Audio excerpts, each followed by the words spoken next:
Penal Code section 145 speaks about criminalizing the issues that have to do with homosexuality.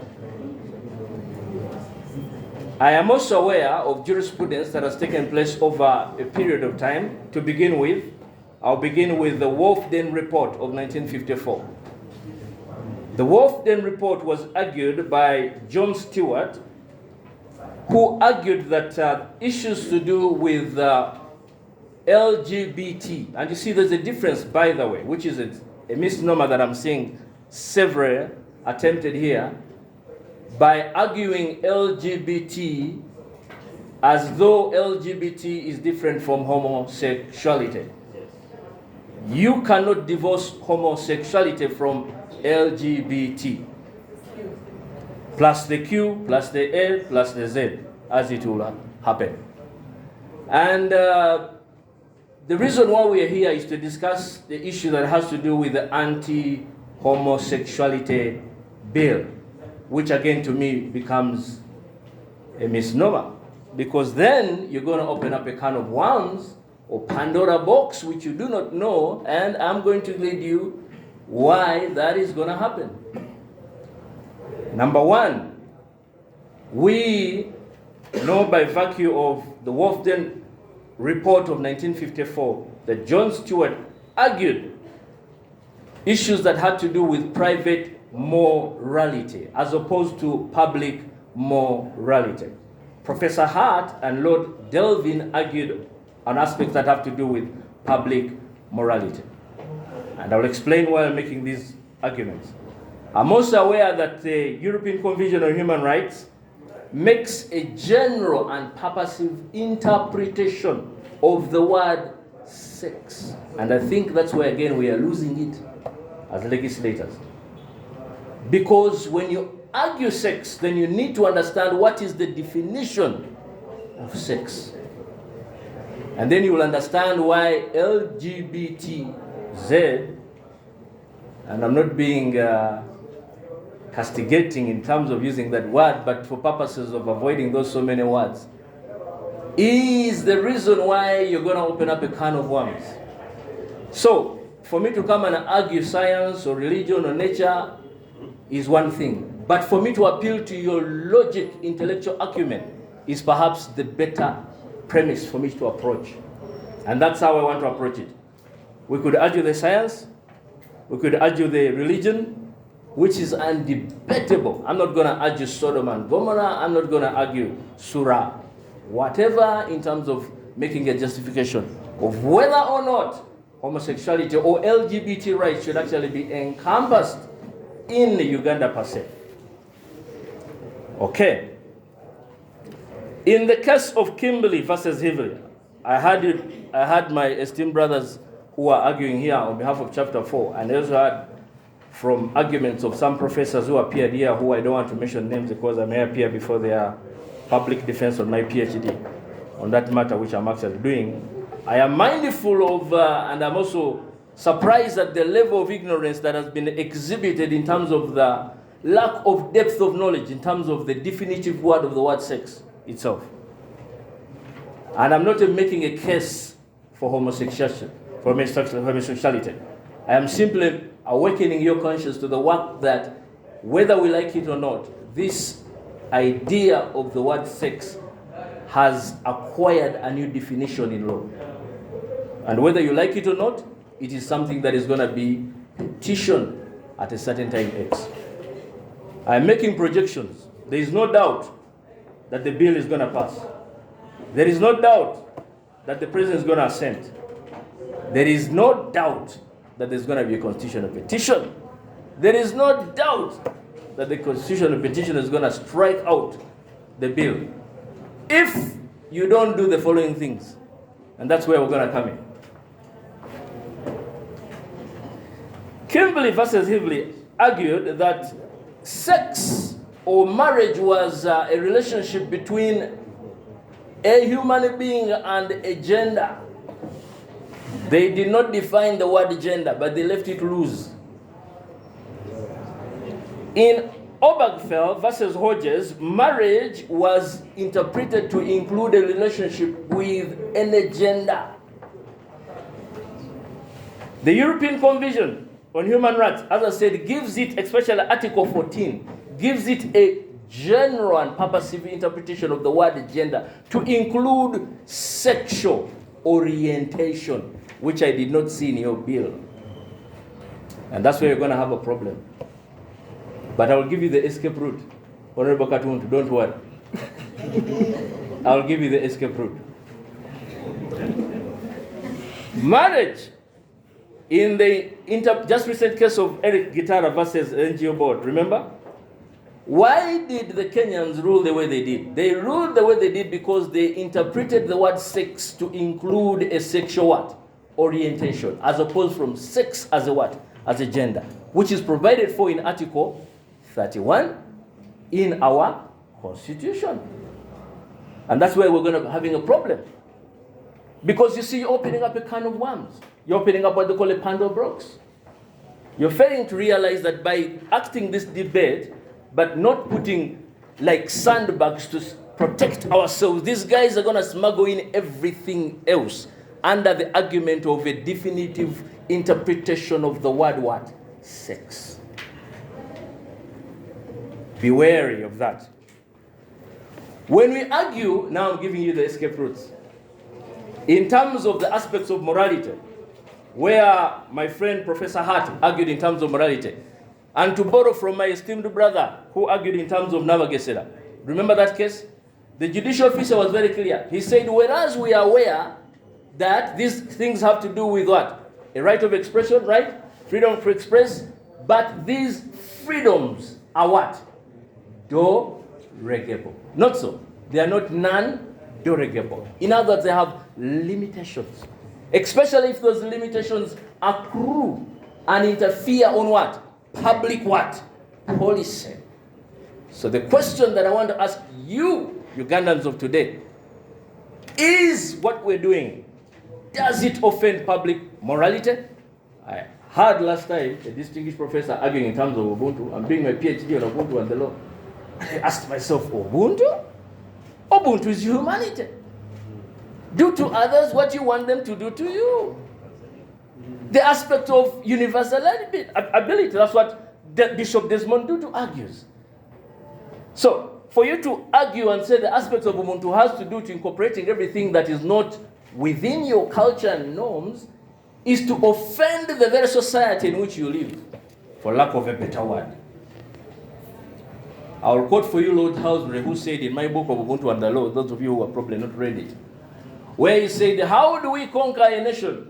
The only way we can do is to go to their land, tell them that their norms and cultures are wrong, preach to them another thing, make them hate their own things, tell them everything English is good and everything African is bad, and that's when they shall truly dominate them. And that's the kind of reawakening, African reawakening, that I'm appealing to you. The African Charter, and this is the escape route, as my distinguished Obi comes in, the Honorable Basariwa. Article 9, Sub-Article 2, talks about countries should be given the mandate to exercise their laws according to their norms and what? And culture. So that is an escape route. When you tie that together with Navagesera versus Attorney General, if the thing offends the morality of the people that we are talking about, then it's not good law. It's not good law. And therefore we have every reason to object it. And I'm urging in terms of logical interpretation. I've not talked about the Bible. I could argue the Bible in terms of Sodom and Gomorrah. I could argue the Quran.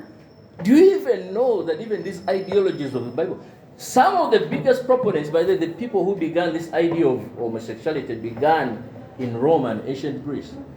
People like the King James Version that we so much pride in, the Bible. King James himself was actually homosexual. Yes. The distinct professor will argue that we argue as if we didn't have homosexuality in Africa.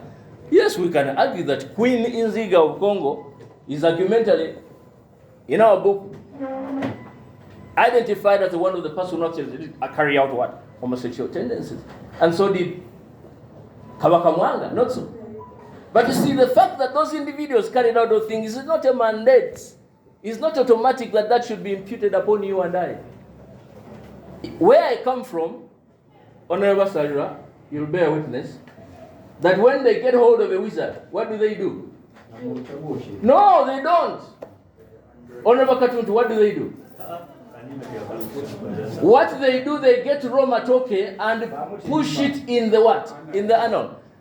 As if it is a demonstration of a disgust of what they are doing. So there is nothing that as bad as going behind, doing an act that is against the order of nature. So our case, even before we begin arguing the Bible, is a case of intellectualism, is a case of integrity, is a case of common sense. And anyone who falls short of that, I have no better word to use. That is my introduction. How would the submission be?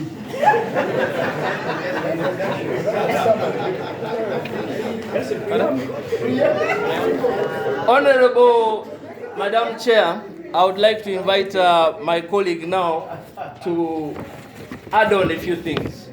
If you're interested in knowing a little bit more of this, you can find it on dubogo.org or suegenerislaw.com. Your submission was supposed to be for 15 minutes. They'll do five. They'll do five. You've done your 15 minutes. Yes. So now, okay, who did you want to have present? He has 1 minute or two. He has 2 minutes. He's going to give you the loopholes. He's going to talk about the conventions that have issues. No, now you're giving yourselves time. So you'd like, what is your request? How many minutes can you divide it up? It's just 5 minutes, 10 minutes divide it up. Okay. Okay. Five, right? Okay. Much obliged. No, 5 minutes and divide them up. The start will be applied to the other. Are we starting with the gentleman? You're right. Yes. Can you repeat your name? What do you do in Uganda Christian lawyers? I'm a member. Oh, you just, okay. Fred Wejega. Okay, tell us in 5 minutes you can tell. Thank you very much. Well, to hold an argument against or in support. Honorable Basari, please look at him in a better way. That is That's what makes your case. it's like you're studying a book. Okay. Okay, thank you.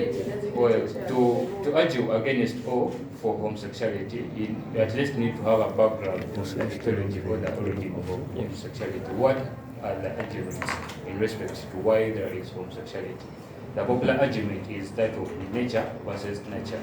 Well, under nature, we say that there are popular two arguments in that there is the scientific view which is in support that homosexuality is there because of genetics or because of biological links. Well, another scientific study comes in to say that there is no link to genetics in terms of the etiology of homosexuality. And then the popular argument, which is seemingly valid, is that of nature, which is to the effect that there is homosexuality, or the origins of homosexuality are basically the environmental influence, peer influence, and then maybe the social and political impact of society towards the different members. Well, when you look at the nature argument, they argue that they are gay because it is by their nature that they are gay. A lot of studies have been carried out, and we capture that in our book, where the American Research Institute and the Peer Research Institute. Proceed, the Honorable Chair. Yes? Thank you very much. I'm sorry to interrupt our guests. Honorable Chair, from Professor, you're a professor.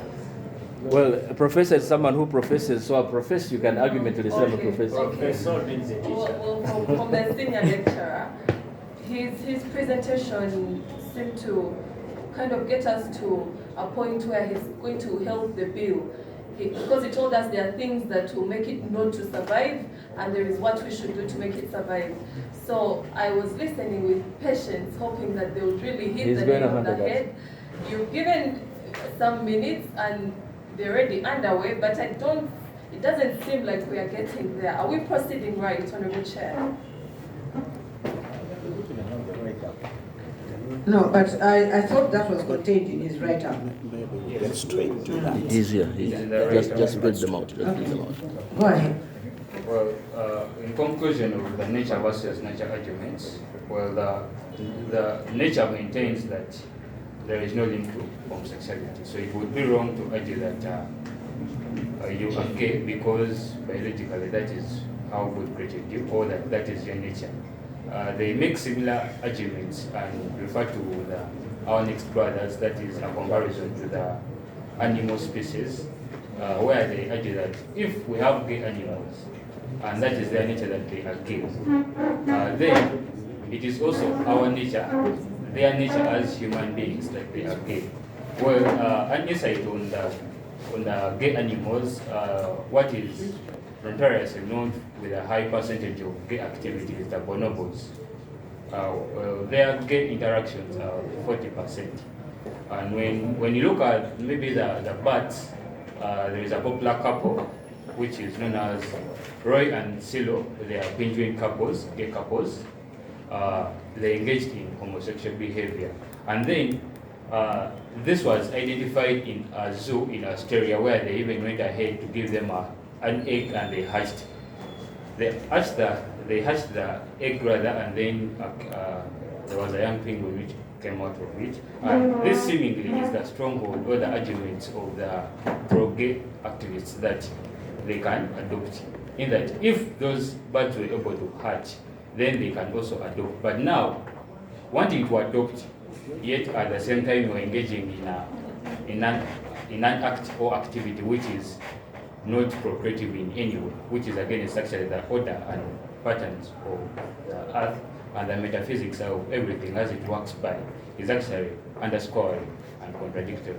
Because if you believe that you deserve the right to practice marriage and same-sex relationship, then you can bear your children. There's no need to adopt our children. The president actually maintains the same position of that. So, a seemingly contradictory argument, or an argument which is countered with that particular position, that it is weak to engage in homosexuality because it is non-procreative, is the fact that they make reference to isolated cases where a couple or several people, maybe because of biology, they're incapacitated to have children, maybe because they're hit the menopause, or because they're sterile. But look here, when you look at the natural law theory argument of Thomas Aquinas, he argues that the right sexual activity is that which is which has a probability of being procreative in nature, and that is limited to the definition of vaginal and penis sex, the penetration of the female, rather of the male organ to the female vagina, regardless of the fact that you are sterile or not.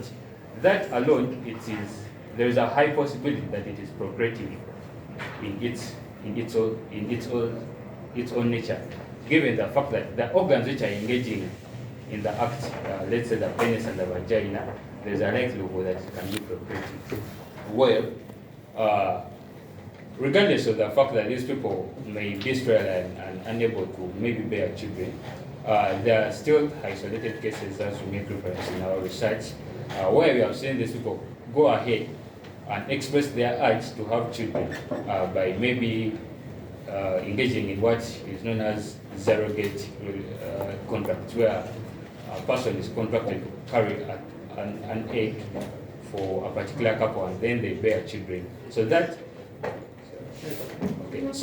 actually reinforces the argument and the importance of procreation. Well, when you look at the African tradition setting, procreation is very key when it comes to even marriage, in that back then, if you had no children, you wouldn't run for some political positions. You would actually be mocked. In that, people who were considered responsible are those who had children in the African setting. Yes, it was there when you read the research. And well, now moving on from this particular argument, I would like to focus on the international conventions. What are the international convention positions on the aspect of homosexuality and how are they impacting the jurisprudence in the African continent. Because we are alive to the fact that courts are bound by jurisprudence if they so please. That is because of the principle of persuasive precedence. When making reference to the international conventions, I would like to highlight the problem which is actually in the proposed anti-homosexuality bill on the definition of sex. Yes, thank you very much. So when you look at the bill, the definition of sexual activity is actually limited in a way that when you look at section 1, the activity does not include, the definition rather does not include other sexual orientations. And the previous speaker highlighted that arguing on this matter here, on only homosexuality, leaving out the other acronym of LGBTQI plus is actually underscoring in that there are going to be weaknesses which are going to be easily attacked. So making out on the argument of what is the proper definition of sex, and this is actually our recommendation that Parliament should come out and at least give a purposeful interpretation or definition of what sex is. So I would like to paint a background of what the dangers of not having that particular definition are. Well, when I refer to the Kenyan counterpart case of Eric Pitari versus the National NGO Board, there was cases, it is one case, it went to the High Court of Appeal, and then recently the Supreme Court pronounced it so, with the NGO Board as the appellant. Well, the popular arguments raised there, and I will make this in reference also to the Ugandan case, to the Ugandan constitution. I will say the Kenyan articles and then what the Ugandan articles say. Well, there was an argument that Eric Pitari and the board had wanted to register was discriminated or on the grounds of sex because of their sexual orientation or homosexuality, and maybe the LGBT community as a whole. So an argument was made that the refusal of the board to actually register their organization was discriminatory on the grounds of sex. Well, court seemingly had to first consider what the interpretation of sex was. That was very important in that particular case. And the majority decision, or the majority justices of the Kenyan Supreme Court actually made reference to the different international conventions. And to be specific, I will make reference to Article 14 of the European Convention of Human Rights. It is highlighted in our write-up, whereby sex is given a holistic and wider interpretation to include sexual orientation. So the implication of that particular interpretation was that each time the Constitution makes reference to the right not to be discriminated on the grounds of sex and maybe gender, have in mind that they are talking about the aspect that you should not be discriminated on the grounds of your sexual orientation. So the end effect of that was that the NGO Board of Kenya was actually in breach of that non-discrimination article of the same. That was the majority position on that, and on that particular article of non-discrimination in the Kenyan Constitution, it is Article 36, while in Uganda it is Article 21. But the reason as to why I'm using the two hand in hand is that they paint a clear picture, because the substance in the Kenyan Constitution, Article 36, is the same as that in Article 21 of the Ugandan Constitution. So, well, as I've highlighted, that was the majority decision, and you know that is what actually stood. But there was a dissenting decision, or a dissenting opinion of two justices. Well, in the dissenting opinion seemed to actually Does the Kenyan Constitution have our equivalent of Article 31? Yeah, it is in Parliamentarian. Yes, In Parliamentarian. it's the same substance. So, copy and paste from Uganda. Was it also interpreted? Yes. It was interpreted in that case, yes, in the Kenyan Constitution. They actually make very good arguments, and what to go with is actually the dissenting argument, the dissenting decision. But that's not the law. Well, it is jurisprudence. Exactly. if it is not a law, because In any case, they are persuasive, they are yes. not. And then I will make an argument actually on the doctrine of precedent, saying that all those international conventions should only be persuasive, but not binding on the Ugandan courts. Absolutely. Absolutely. Thank you very much. Your 5 minutes are done. And we have your colleague. Yeah. Is it written? Yes, it's written. Everything we have is written. Everything is in this book. Are you presenting the book as your presentation You advised that the clerk was running copies for you. of the book? Of the book, we can share soft copies, no problem. You can even find it on the net, even on Amazon. Can you do your book? So what is your presentation today? Is it the document you gave us or it's the document and the book? They are all intertwined. So then you provide them. Yes, Much can we have? Yes. Thank you very much, Madam Chair. Once again, my name is Sentongo Trevor. I would want to draw attention to the committee on some of the loopholes that we discovered in the bill. And first and foremost, we found a loophole on the punishments because we see the bill, we have what we call attempted aggravated homosexuality. And then we also have homosexuality as an offense, whereby the bill does not give us a clear distinction in the punishment. So I don't know, but I was very glad when I heard the Honorable Member Asman Basarira when he asserted that he's intending to amend the punishment to death. I hope it is the position. Then secondly, we have an issue on rehabilitation. Like the Act does not give us a substantive structure of rehabilitation. Like those people who are to be rehabilitated, what are those substantive structures that have been designated for them to be rehabilitated? I have a feeling that that should also be incorporated in the Act. Then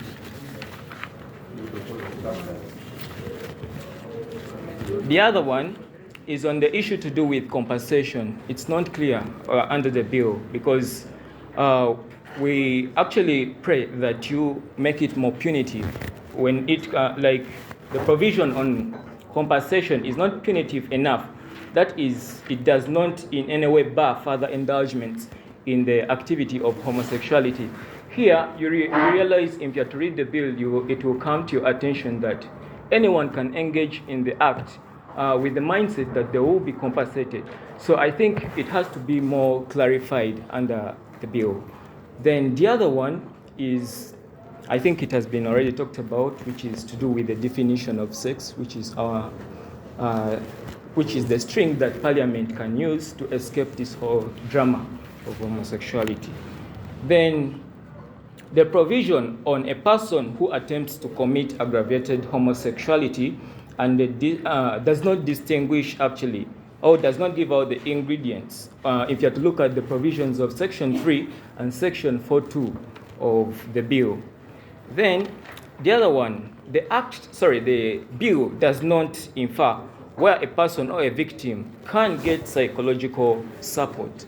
Like those are some of the things like we would pray that Parliament draws attention to because there are victims. We have been seeing kids in schools who have been victims. So you need to incorporate something of the sort such that a person, I think it falls under rehabilitation, just as Honorable said. Then the other thing, Honorable Members, I would want you to also draw your attention to is the issue to do with content integrity and the conscious language in relation to media. Because the things we watch in our generation are kind of funny. You find that men and men are kissing, such things. So a law, it has to be more punitive when it comes to content. What is media giving us, in other words? So if you do not look into that area, we might also face the same challenges. Otherwise, I think that most people are getting adopted to that direction because of what they tend to adopt from the Western culture. Then the other issue is to do with the protection of the whistleblowers, because I believe that there are people who are actually intending to bring it to your attention, but how are they protected? The Act also needs to address the same. Then I also pray that you look into the areas to do with specialized medical units. which can help these people who have been actually traumatized with the same act of homosexuality. Then the act should also empower the police to carry on scrutiny on places, organizations, and individuals who are suspected of the same. So it's our humble prayer that those areas be looked into.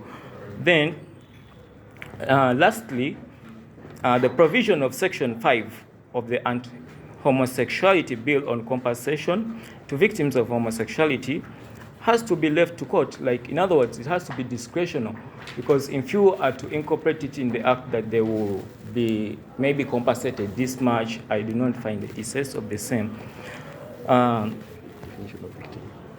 Then, thank you very much. Then the other one is the definition of a victim under the act. It has to also be justified. Lastly, I would like to appreciate my senior lecturer, Mr. Isaac Christopher Lugogo, as well as the man who taught me to give a solution and give its justification, Mr. Paul Muchivi. Please sit right there. I rest my case. Thank you. You've just walked within your 5 minutes. So, honorable members, I think you can place your questions so that we go out and we have police and then LTC. Pardon? Yeah. So can we start, this time let's start down. Yeah, we start with Honorable Seku. If you have anything to ask, if not, we just go on.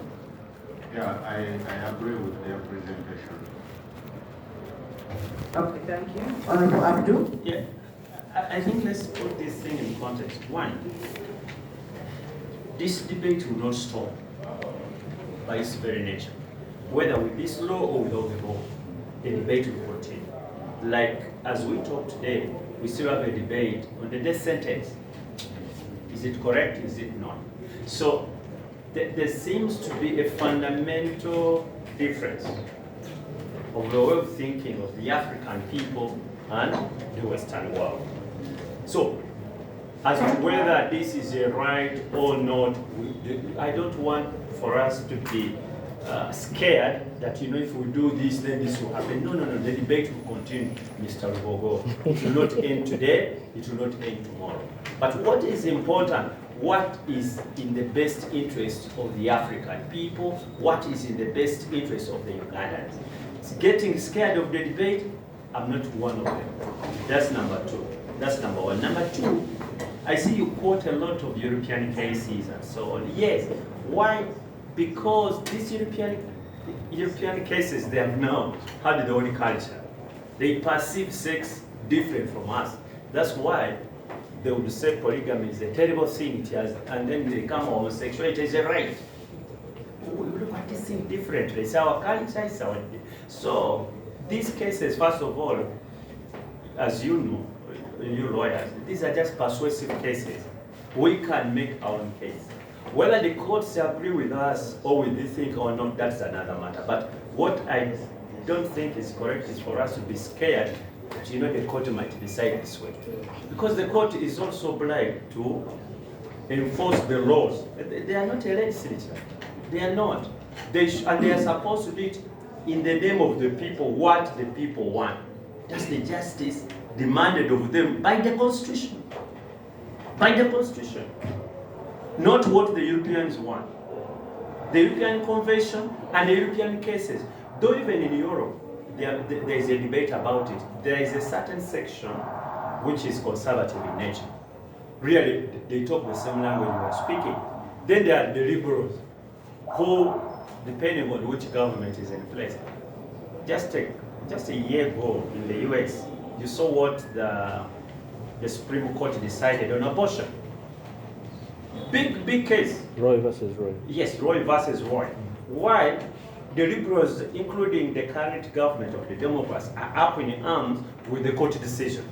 So about this thinking of liberal, conservatives, extremists, it will always be there because that's the nature. So what we need to do, what do we define sex? We as parliament or we as Uganda? We should define our sex. Nobody should define sex for us. We are not regulating sex, by the way. This is prohibition, and there is a distinction between the two. I asked your colleagues who are here before to tell us whether there is a community called what? Incestuous community. But none of them answered it. No? For example, we did point out that there's a polygamous community. So you see, I just wanted somebody to tell me whether we can now sit and say we are a group, a stakeholder, say, look here, this is consenting adults. If they are consenting adults, do you want us to say there is a community in Uganda where, and please don't quote me verbatim. Please, for everybody's sake. But for no, I'm talking to them to be more responsible. That there is a community where is a father fucks a daughter, and they are consenting adults, and you say that is okay. That is a community. Is it that's what we are saying? Are you saying that there is a community where a son fucks a mother? And we are saying these are the community we want to protect. Is that what you are saying? Excuse your French. Yeah? But please, can you do I have children really? And I'm sure you have. Don't, please, I'm begging you. You can, and even when they are writing, they put F and then they don't put other words. Why? Because they are so repulsive, some of these words. But in a meeting like this, I think one will need to get the point clear. So nobody should come here and tell us that there is a homosexual community which should be protected. So if it is protected, these guys, fathers, fucking daughters will come here and they say, this is how we want to be protected. And we are debating here that it is okay, these are two adults who have consented to sex, so we leave them. That is a part of nature or nature. Excuse me. Then you've done research. Do we have, for example, the veterinary animals on the African continent engaged in homosexuality? Because I saw you gave example Australia and so on. I want to say, okay, cows in Africa have been doing this. Because you see, this thing for us, we are not going to do, because we are thinking this is only culture. And we are not going to define the culture of other people. Whereas the Europeans, and for us, we don't have any problem. If the Europeans think that it is okay for them, that's fine. That's fine. We not impose our culture onto them. But what is the African culture? Even the veterinary you are talking about, whether birds, are those African species of birds? Are those African species of dogs? Because assuming you've done research. Lastly, I think you're right about definitions, Madam Chairperson. This issue about definition should be revisited by the move of the motion or by ourselves. Thank you. Honorable Joan. Thank you, Chair. Thank you for the presentation. I want to state that I don't agree with the homosexual lifestyle, but I wanted you to clarify about nature versus nurture. Did you say that some people have it by nature, are like that by nature, or you say no? Should we make the clarification now? Yeah, that's what I wanted to know. Right now? Just yes or no? In the affirmative, it is absolute no. No. We don't, by the way, even the argument that has been propounded by the Honorable Katuntu, in the argument of trying to give those examples, we are making those propositions because these people use them as defenses. Okay, so we have to first of all demystify those components. Even before we begin arguing the African Charter, Article 9.2 gives us an escape route. You have a right to use your own norms and culture. Okay, Namagesera gave us that escape route. So our proposition is very clear from the word go. Even before we argue Sodom and Gomorrah, we are saying from the word go, use your common sense. The issues that have to do with homosexuality is a question of consciousness. It's bad, it's evil, it's wicked, for lack of a better word. Okay, but you're saying no one is born like that. No one is, even DNA has proved it that no one is born like that. Okay, we'll have the medical people come in. I had someone working for me at my premises who appeared, he was a man, but he had a very small voice, and he was very ladylike. That was the first time I came across such a person.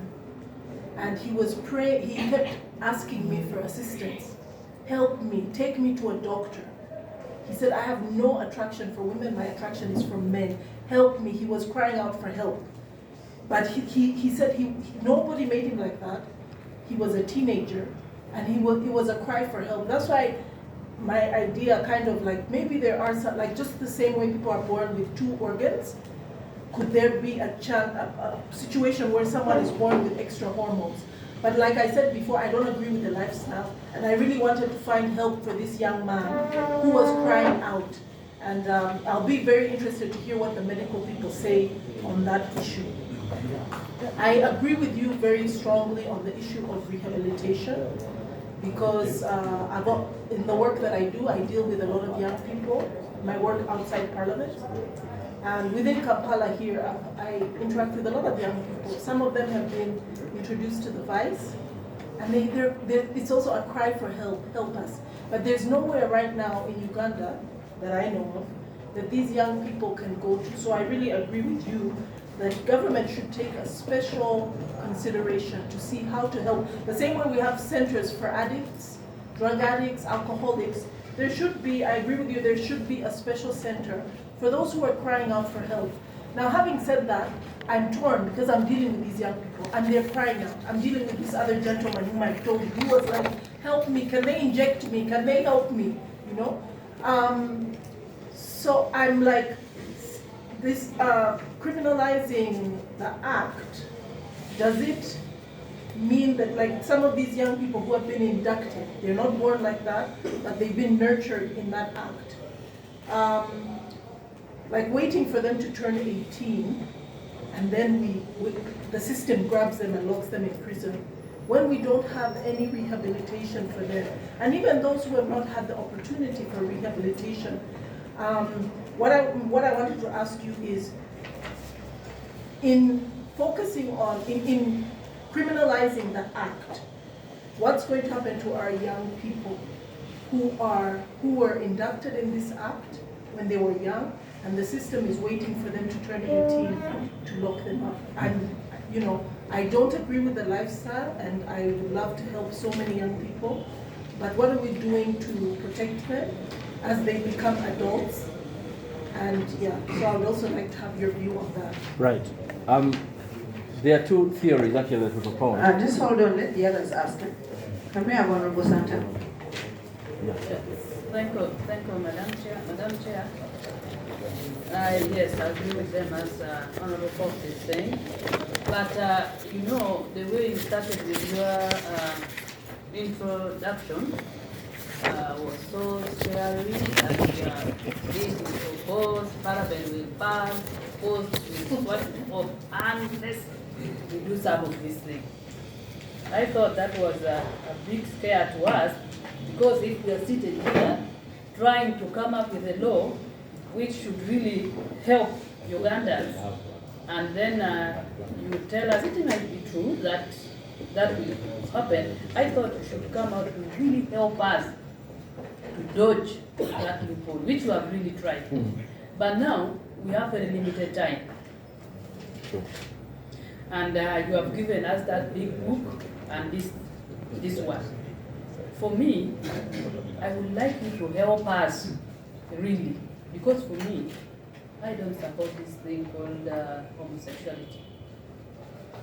And you mixed me up completely, because I thought you were going to say in the definition of sexuality, this is our proposal, as we also wait for the one from the mover of the bill.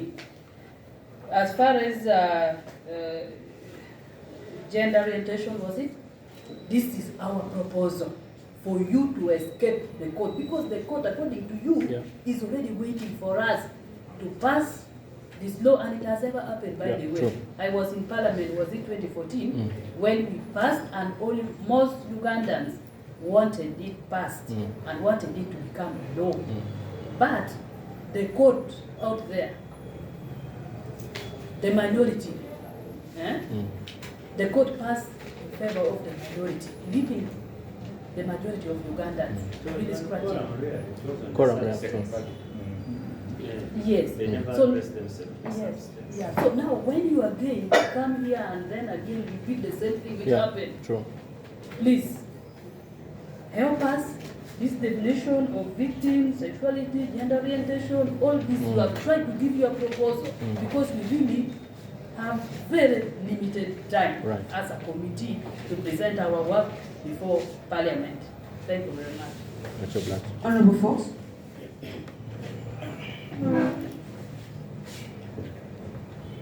Let's hold out. Honorable Chair, you should have added the title, the sinner, after my name. and I'm going to address you in that respect.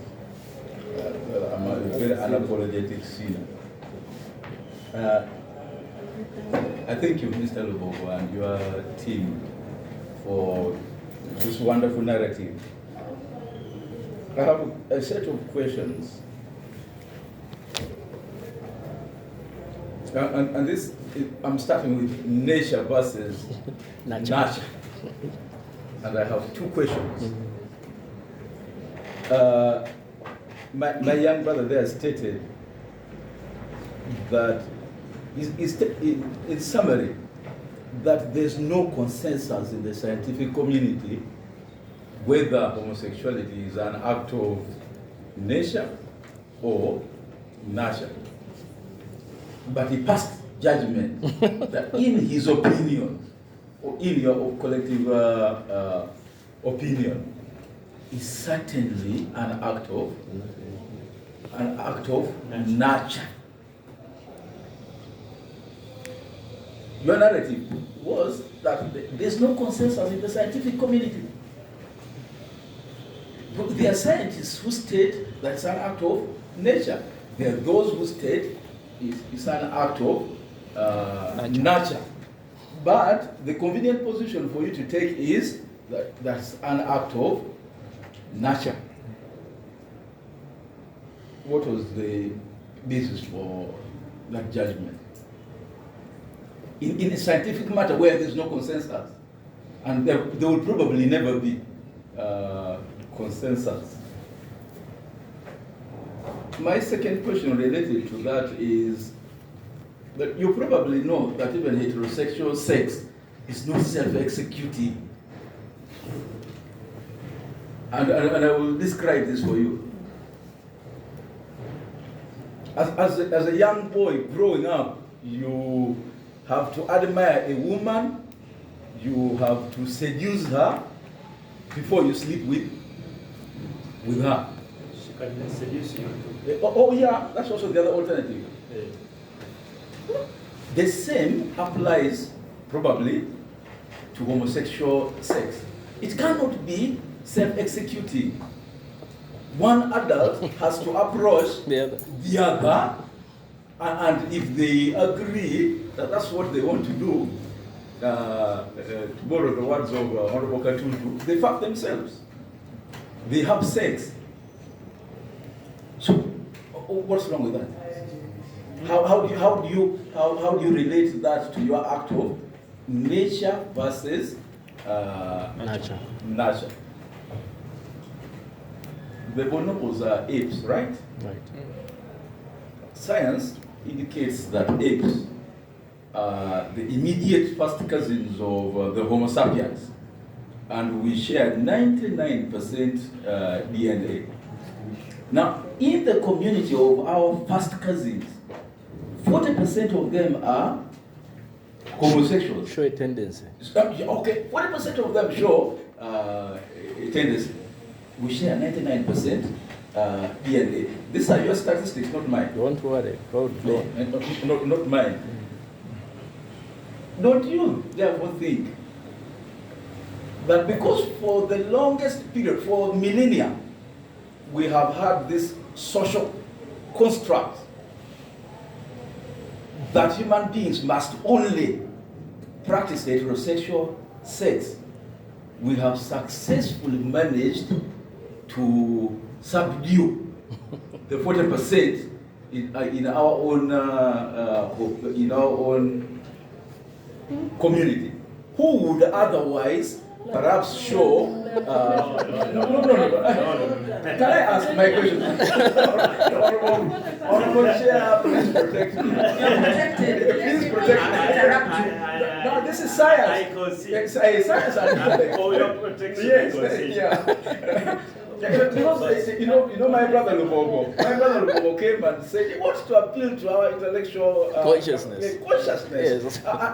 And this is the intellectual consciousness that you manage to awaken in me. By providing this. So don't you think, millennia, when Jesus was born, we were told the same thing. At the time of the Old Testament, the records show homosexuality is punishable. They recorded acts of homosexuality, and what do they state? God doesn't like it. That's what you have preached for millennia. But the science you brought up this morning shows our relatives, 40% of them have those tendencies. What have we done to our own? The next one,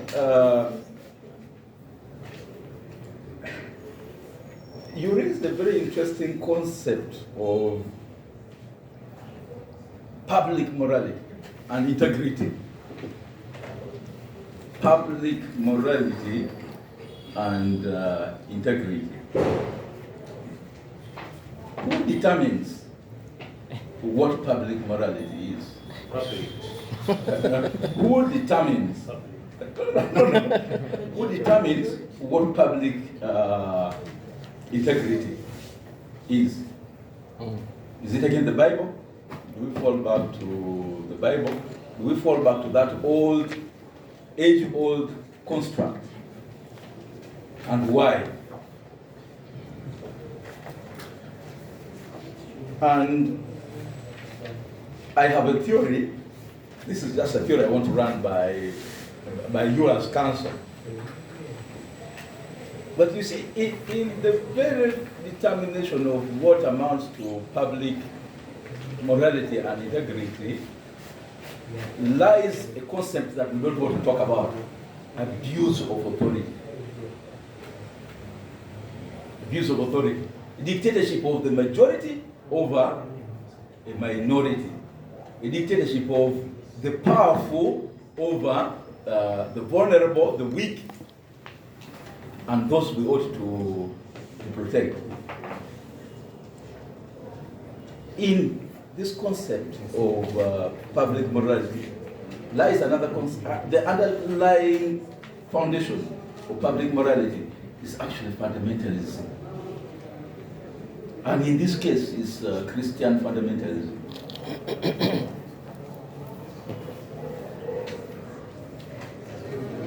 That's a weird theory that I wanted to pick your brain, and we can discuss it outside outside here. Lastly, but Honorable Chair, I have very many issues, but let me make this the very last. Then you can discuss them outside. No. I will discuss the others with them. Allow me to run through two. Rehabilitation. In your paper, you provide a framework. We make suggestions. You make suggestions. Yes. Thank you very much. Now this is the very last. You said you cannot divorce LGBTQ plus from homosexuality. Now that's to suggest that I cannot divorce. Let me not use you as an example. Let me use myself. You cannot divorce the heterosexual folks, the human being, from sex. That my entire being is sex. When I'm moving out of here, you're not seeing a human being, you're seeing sex. While I concede that I'm a product of heterosexual sex. I see the A product of at sex. any one time. Yeah, The no, product of sex. no, I am not sex every time you see me moving. The product of So you can't divorce the LGBTQ community from homosexuality. The queer, for example, I am told they only constitute of people who dress up in a funny, in a non-conventional manner. You find that man like me wearing, what is this called, a dress or a skirt? Wearing a dress or a skirt. That probably doesn't mean that I sleep with men. It only means I dress in a manner that you don't find conventional. I thank you, Honorable Chair. Honorable Kiroro Finance.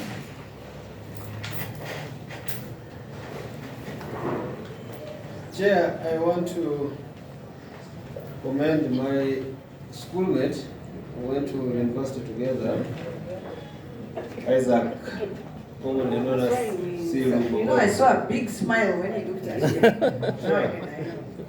We've come quite a long way, but I want to appreciate his submission, and I've keenly taken note of the observations which have been made by my colleagues, which I think I agree with, associate with. Though, one interjection I would only make is to wrap up with my brother folks that sex, the word sex, sometimes has a purpose. There's a purpose for it. Maybe at any given time, folks will enlighten us on what the purpose of sex is. But in one sentence, I will, Honorable Chair, sex is for two purposes. The predominant one, 99% is recreation. 91% procreation. Yeah. So the purpose of sex is recreation, fun. So, Honorable Kiroro, I'm done. Honorable Prisoner, do you want to say anything? Let me ask, thank you.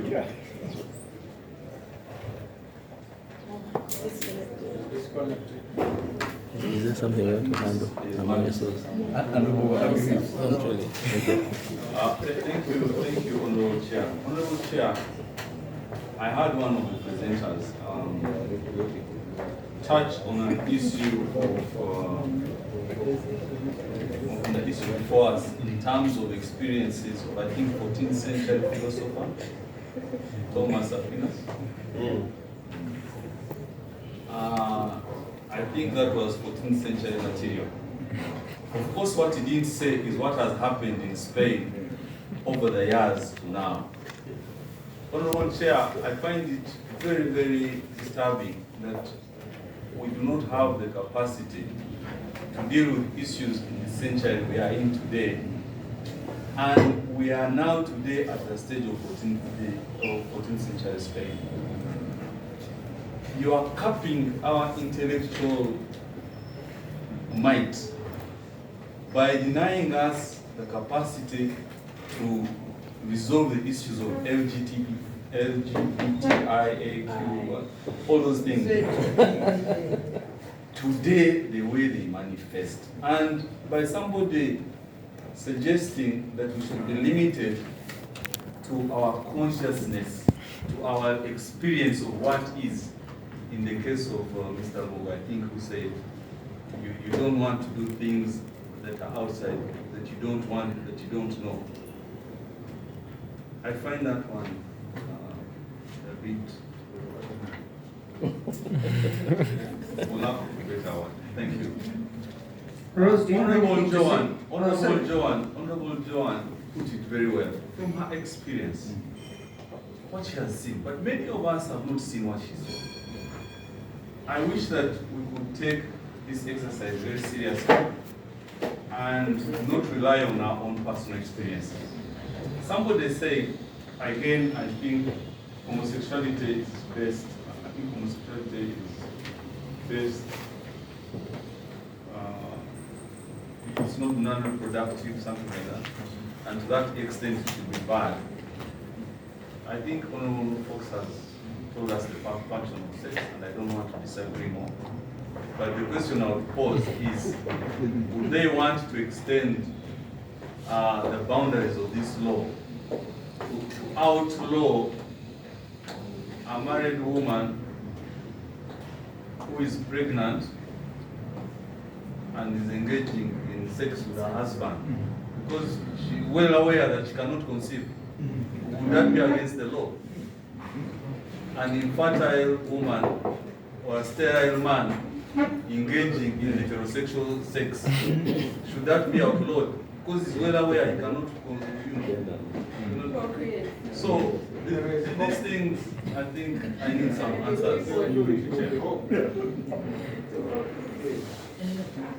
Honorable Rose? Yeah, thank you, Chair. Chair, I'm one person who does not debate because I have wishful thoughts. I always like to address myself to realities.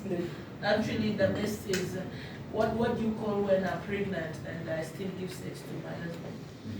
Is it, now there is no procreation there, now there is already a baby in me. So the process is done and we are now for mature. Anyway, until we come to realities with terms and be human enough to discuss and debate, not because we want what is in our minds to manifest, I find it difficult. Thank you. Okay, can we have a response from you Right. in 5 minutes? In 5 minutes, we'll do much shorter than that because interestingly, we've had debates of all the questions have been asked. All of them. We have substantive debates in terms of that. For example, the question that was asked in terms of rehabilitation by the Honorable Lady. We argued in terms of conversion theory. What happened in most of those jurisdictions where things have been happening, where people had issues to do with homosexuality, they would go to them and then they would go to therapists and then they would convert them. Then they reach a certain extent where they're saying, now it's no longer conversion, it's affirming. So they go to them and then they only affirm that, okay, I can now affirm that you're actually a homosexual. So the question of conversion theory versus affirmative, we have actually argued it. We give responses to that, but again, that depends on what you want to believe is the true position of what? Of LGBT rights in terms of our constitution, in terms of our country. The argument of nature versus nurture, you see, if you exhaust all options and whatever remains is non-optionable, then the only thing that remains is the truth. So the argument of nature versus nurture is not a proposition that we propounded because we wanted to believe that that is our escape route as people who probably don't believe in or ascribe to that ideology of homosexuality, but it is an argument that has been propounded by people who make arguments that, you see, they are born that way. You see, and the argument of nature is that societal or whatever influences have an impact on how they choose to accommodate or even influence people to behave into those kind of behaviors. That is the argument we're propounding. We're not saying that that is our position. Actually, if you ask me for my position, I'll tell you at the end. In terms of dominant versus submissive theory, again, is another aspect. This ideology of homosexuality, why we had the depth of going through these stories for you, is because we have studied what homosexuality is. We know where it started, and it's a loose interpretation for the distinguished gentleman to say that, you know, this argument of simplification of arguments in terms of what we are saying. It's not arguing in terms of what Queen has said. We were just proponing ideologies for you to say, we have visited this issue, where it started from, how it started. It's an act of submission, which were carried on by emperors who are imposing themselves on servants, in the military. We have written all this, so we're just giving you stories in the time that we had. The issues that had to do with first cousins vis-a-vis IQ, again, it was a loose argument. Was again a loose argument. Can I submit, sir?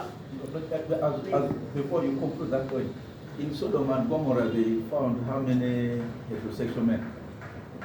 I have not even talked about Sodom and The Bible Gomorrah. says they all came to the door, all the men. No, we can argue the Bible if you want. We can. I mean, I have a basis of theology, so we can argue. But then I'm unapologetic in terms of those areas. But I don't want to go there because it will actually chew on our time. Not so. So the argument that we are saying here in terms of first cousins, the IQ, the argument he propounded was the science or the quantification of events in terms of 40% had nothing to do with the justification that because these other animals, like, you know, baboons and the likes carry out those tendencies and at a rate of 40%. By the way, the qualification of that argument is they do that out of distress, not because of sexual gratification. In fact, many of them mount, but they don't penetrate. I think you've seen dogs that come and keep jumping on your legs as if they are having sex, right? You've seen that. You've seen female dogs that on heat and they jump on males. It's an act of gratification, but it's not an argument that because those species, like you said, that have the same, perhaps DNA content like us, do them, and then no. Let me finish my argument, sir. And therefore, using it as for you to say that because they do it with perhaps generated into another sphere of influence because we became better individuals is to say the least a loose interpretation of what. So you're saying it's for dominance? Yes, it's for dominance and it's for perhaps call it appeasal, and it's out of distress, depression, distress, anxiety. All those things are propounded, and that's why they make what they do. In fact, penetration is not even there in most cases. It's not there. So, the argument of God, divineness of God, I am a fervent believer of God. With God, I think I believe the gentleman here and the institute, absolutely. I'm just making a point very clear to my distinguished brother here, that without any shadow of doubt, I believe in the credence of God. But you see, for me to argue in terms of divinity or in terms of theology would lose the argument, because then people would come and say, how about us who are non-believers? How will you convince us? So that's why we chose to begin with an argument of logic, an argument of self-consciousness, an argument of nature, an argument of pattern. Whether you argue it in terms of the God saying let there be, or you argue it in terms of Down theory or the Bang theory, you will come to the same conclusion that there are certain things that are made by nature and we should obey the nature. Otherwise, if we go against the order of nature, we're going to extinguish ourselves. Come sunshine, come rain. The argument of sex versus gender, this argument of, there's a case called Oberville versus Hawkes. Oberville versus Hawkes had the same proposition of the definition of sex, where they were arguing that homosexuals were not included in the definition of sex. 1 year down the road after, they revisited, after entering a ruling to that, they revisited and they brought back the same case, and they changed their position. So law, like to address my brother, we bring those propositions to give you, a theory of how these things have been transcending. If anything, we are legal realists. We believe in the progression of law, and to again address my sister's point, to ring the bell before you that listen, if you don't address these issues, someone is waiting to get you at the end of the day, is only to reawaken your conscience in terms of argument. I don't know if you have something to say. I'm the one who gives him the, thank you very much for your finishing your 5 minutes. I give him 2, and he's calling 2. Thank you very much. Well, thank you very much. Well, on the issue of procreation, well, the argument under procreation is in respect to the natural order and pattern, the metaphysics of the world, to the effect that without procreation, at a certain time, we shall be extinct. In that, if we all choose to engage in non-procreative sexual acts,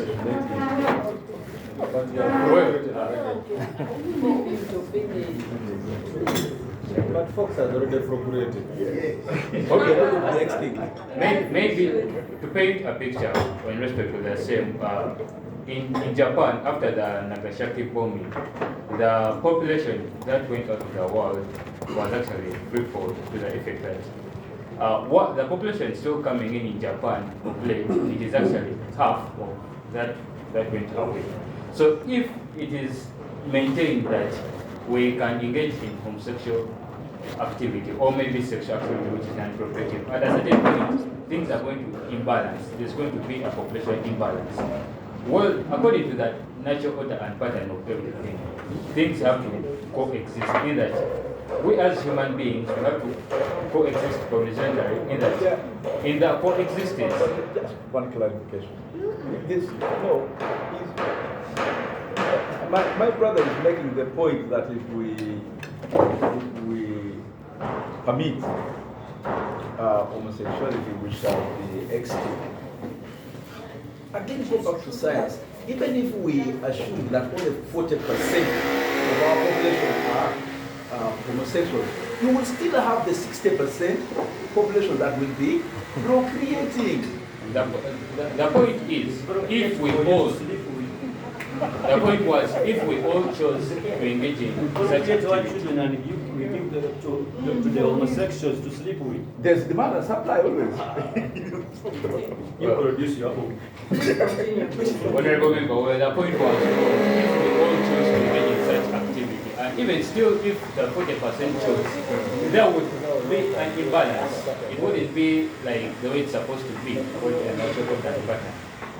Well, now moving on, I would like to make a recommendation to the definition of sex, while making reference to the minority decision in the case of Kikere, where the court revisited the Kenyan Constitutional Committee recommendations. I would like to read verbatim. The Kenyan Technical Working Committee thought that definitions of sex should consider the African culture and context and further clarify on those similar concepts and should eliminate controversy on an otherwise acceptable view of right to include other sexual orientations. As such, it was deliberated and recommended that same-sex marriages and homosexuality should be prohibited. So, in coming up with your definition, this is a strong view we can consider ourselves. And then,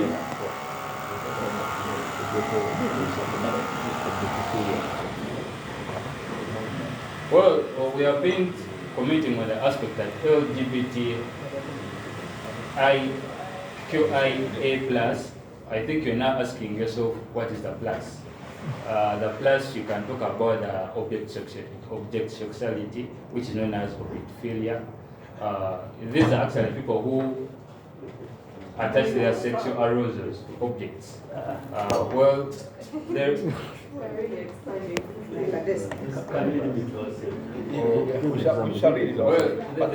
an example of the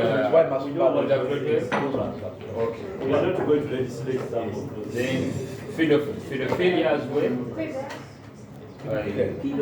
Yeah, pedophilia. Right. That is also a key issue to engage in. Though the Ugandan position seemingly holds against it under same-sex. Information, Chair. Chair, I would like to give information on what plus means. Plus means other alternative ways to self-identify. It does not mean those other things. It's broad. It sounds like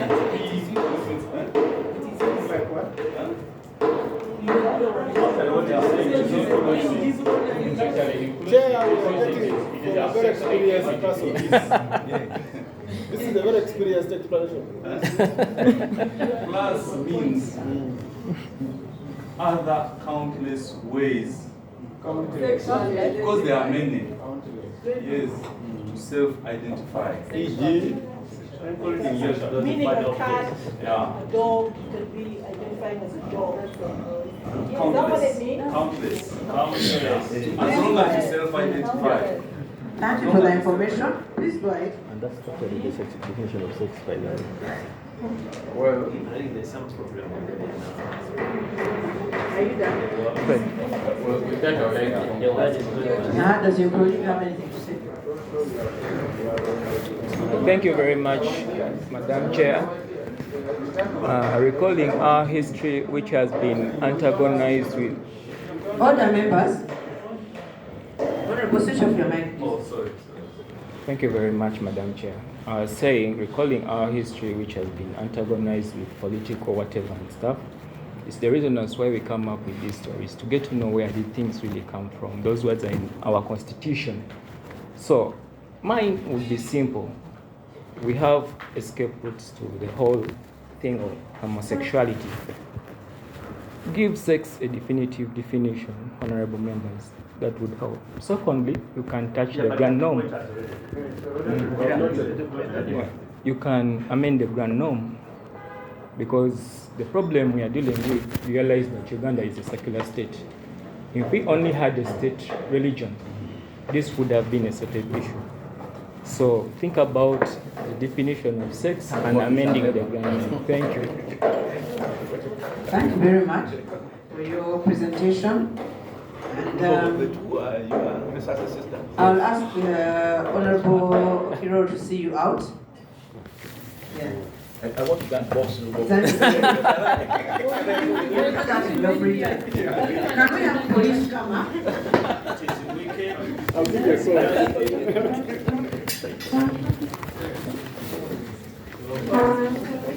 Police, please.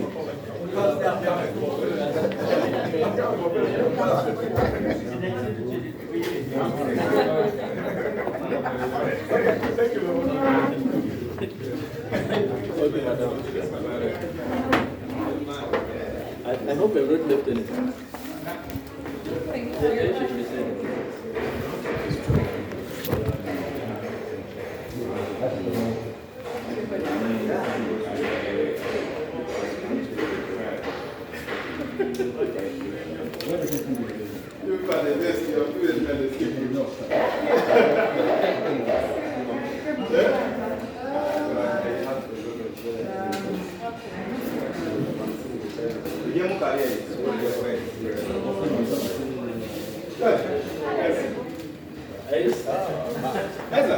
How are you? Long time.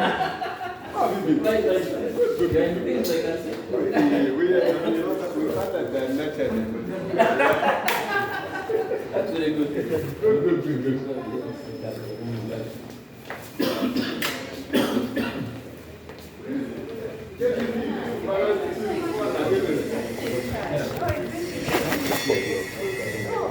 Not presentation.